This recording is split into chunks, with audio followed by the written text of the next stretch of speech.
ဒီ video ကြည့်နေတဲ့သူတွေထဲမှာဒီ Photoshop ကိုပေါ့နော်ဘာရှင်းအနေရနေပြီးတော့2020ပေါ့နော် Photoshop CC 2020 2021 22ကိုပြောင်းသုံးခြင်းတဲ့သူတွေလည်းရှိလိမ့်မယ်ပေါ့နော်ဒါမှမဟုတ်အဲ့ဒီ Photoshop ကိုမှဘာရှင်းအမြင်ကိုယ့်ရဲ့ set ထဲမှာထည့်ထားတယ်အခုစပြီးတော့သုံးတော့မယ်ဆိုရင်ကျွန်တော်အရင်ဘာရှင်းနေနဲ့ဘာကွာလဲဆိုတဲ့ဟာကိုတစ်ချက်ပြောပြမှာဖြစ်ပါတယ်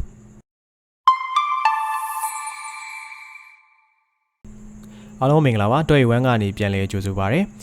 ကျွန်တော်အခုဒီဗီဒီယိုမှာဒီ Photoshop CC version ကိုပေါ့နော်2020 2021 2022ပေါ့နော်ဒီလို version တွေသုံးတဲ့အခါမှာအခုမှစသုံးတဲ့သူတွေတဲ့ပေါ့နော်ကိုယ့်ရဲ့ set ထဲမှာ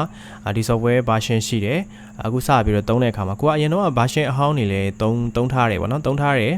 အဲ့တော့ version ဒီအမြင့်ကိုသုံးတဲ့အခါမှာတချို့ဟာလေးတွေနည်းနည်းပြောင်းသွားတယ်ပေါ့နော် interface လေးတွေနည်းနည်းပြောင်းတယ်တချို့ tools လေးတွေပုံစံလေးတွေပြောင်းတယ် tools အသစ်တွေလည်းထပ်ပြီးတော့ပါလာတယ်လိုတို့ပို့ shot တွေလည်းရှိတယ်ပေါ့နော်ဆိုတော့အဲ့ဒီ interface အပိုင်းနဲ့တခြား tools တွေဘာတွေပြောင်းလဲလာတယ်ဘာတွေအသစ်ထပ်ပြီးတော့ပါလာလဲဘာတွေ short သွားလဲဆိုတဲ့ဟာတွေကိုကြတော့ကျွန်တော်တက် video နောက်ထပ် video တစ်ခုလုပ်ပေးမယ်ပေါ့နော်ဆိုတော့အခုဒီ video မှာဒီ Photoshop CC 2020 2021 22ပေါ့နော်ဒီ version တွေသုံးတဲ့အခါမှာ file စိတဲ့အခါမှာ software အခုမှစပြီးတော့သွင်းတယ်အခုမှစပြီးသုံးတယ်ဆိုလို့ရှိရင်အဲ့ file စိတဲ့နေရာမှာ JPG ထုတ်တာတို့ PNG ထုတ်တာတို့လုပ်လို့မရအောင်မပိုးဘူးပေါ့နော် setting တစ်ခုဖွင့်ပေးမှရမှာကျွန်တော်အဲ့ဒါလေးတစ်ချက်ပြဆိုတော့ဒါလေးကျွန်တော်သွင်းထားတာမကြားသေးမနေ့ကမှကျွန်တော်သွင်းထားတာပေါ့နော်ဆိုတော့အခုကျွန်တော် create new နေမယ်သူ့ရဲ့ interface ကအရင် version အဟောင်းနေနဲ့မတူတော့ CS3 ဆိုလို့ရှိရင်သူက interface ကတစ်မျိုးပေါ့နော်ပြီးတော့ရင်ကျွန်တော်တို့ CS6 ဆိုလို့ရှိရင် interface ကတစ်မျိုး CC ဆိုလို့ရှိရင် CC 2018 2015ဆိုရင် interface ကတစ်မျိုးပေါ့နော် file အသစ်ခေါ်လို့ရှိရင်ဆိုတော့အဲ့ဒါကျွန်တော်တက် video တစ်ခုလုပ်ပေးမယ်နော်ကျွန်တော်ဒီမှာဒီတိုင်းပဲ create နေချလိုက်တော့မယ်အဲ့တော့ကျွန်တော်ဒီမှာ shape တစ်ခုဆွဲလိုက်မယ်နော်အဲ့တော့ကျွန်တော်ပုံမှန်အားဖြင့် file ဒီမှာအားလုံး design တွေပါပြီးသွားပြီ Photoshop file နဲ့ save မယ်နောက်ပြီးွားရင် JPG ထုတ်မယ် PNG ထုတ်မယ်ဆိုရင် Ctrl S တို့မဟုတ် Ctrl Shift S ကိုသုံးတယ်ပေါ့နော်ကျွန်တော်ကဒါ file လုံးဝမစစ်ရသေးတော့ Ctrl S ပေါ့အရင်ဆုံး Photoshop file အနေနဲ့ကျွန်တော်အရင်စစ်လိုက်ပါမယ် desktop မှာနော်ဒီမှာ testing ဆိုပြီးတော့ပဲရေးလိုက်မယ် Okay ဆိုတော့ဒီ CF type မှာကျွန်တော်တို့အရင် version အဟောင်းနေဆိုရင် JPG PNG Photoshop TIFF file เนาะတခြား file တွေလည်းအများကြီး file format တွေအများကြီးပဲရွေးလို့ရတယ်ဒီမှာကြည့်ကြည့်အခု2020 version အထက်ပေါ့နော်ကျွန်တော်အခုသွင်းထားတာ2021 version ဆိုတော့ဒီမှာဘာတွေပဲတွေ့လဲဆိုတော့ Photoshop file large document for format ပေါ့နော် PSP ဆိုတဲ့ format က Photoshop PDF က TIFF file ဒါပဲရှိတယ်အဲ့တော့ကျွန်တော်တို့ setting တစ်ခုဖွင့်ပေးရမယ် setting တစ်ခုမဖွင့်ရင်တော့ကျွန်တော်တို့ကဒီမှာလာမပေါ်ဘူးပေါ့နော်တီးပြီးသားသူတွေကတော့ဖွင့်ထားပြီးသားဖြစ်ပါလိမ့်မယ်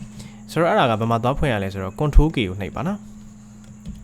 Ctrl K ကိုနှိပ်လိုက်လို့ရှိရင် preference ဆိုတဲ့ဒီ panel လေးပေါက်ကလေးကြာလာလိမ့်မယ်အဲ့တော့အဲ့မှာကျွန်တော်တို့က file handling ဆိုတဲ့ထဲကိုသွားပါနော် file handling အဲ့ဒါလေးတွေ့အောင်ရှာပြီးသွားရင်ဒီမှာ enable legacy save ဆိုတဲ့ဟာလေးပေါ့အဲ့ဒါလေးကိုအမှန်ချစ်ပေးပါ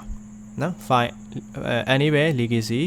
save ဆိုတဲ့ဟာလေးအမှန်ချစ်ပြီးသွားရင် okay နဲ့ကျွန်တော်ပြန် save ရမယ် Ctrl S နှိပ်လိုက်မယ်နော် save တိုက်နေရမှာဆိုတော့လေးခုပဲပေါ်တယ်နော်အခုကျွန်တော်နှိပ်ပြမယ်အကုန်ပြန်ထွက်လာပြီဒီလားနော်ဆိုတော့အဲ့ဒါလေးဖွင့်ဖို့လိုတယ်ဒီမှာ JPG ထုတ်လို့ရပါပြီ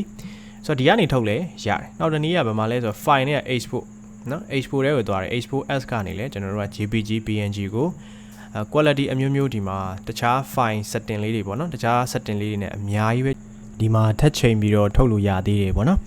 အဲ့ဒီမှာဆိုရင် format ကိုကျွန်တော် JPG ထုတ်မလား PNG လားနော်ပြီးတော့ရင် GIF file လားနော်ပြီးတော့ရင်ဒီမှာ image size ကိုပြန်ပြီးတော့ပြင်လို့ရတယ်ပေါ့နော်ပြင်လို့ရ pixel ကျွန်တော်တော့ pixel နဲ့ယူထားတာဆိုတော့ဒီမှာ pixel ပဲပေါ်လိမ့်မယ်ဆိုတော့ဒီမှာပြန်ပြင်လို့ရတယ် scale တွေပါချုံချက်လုပ်လို့ရတယ်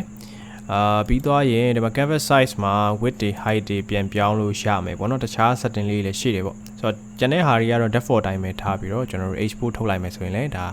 ရတယ်ပေါ့နော်ဒီနေ့တိုင်းလည်းကျွန်တော်တို့က GPT format ထုတ်လို့ရပါတယ်ဟုတ်ပြီနော်Okay ဒါဆိုရင်ဒီ video ကအဆင်ပြေလောက်မယ်လို့ထင်တယ်နော်ဆိုတော့ဒီ file save type ဆိုတဲ့နေရာလေးမှာ JPG တို့ဘာလို့ပေါ်ဖို့ကကျွန်တော်ပြောတဲ့ setting ကိုသွားပြီးတော့ဖွင့်ပေးထားရမယ်ပေါ့နော်ဆိုတော့အားလေးတစ်ချက်ရှိပါတယ် Okay နော်ဒါဆိုရင်ကျွန်တော်နောက်ရက်ဒီမှာဒီ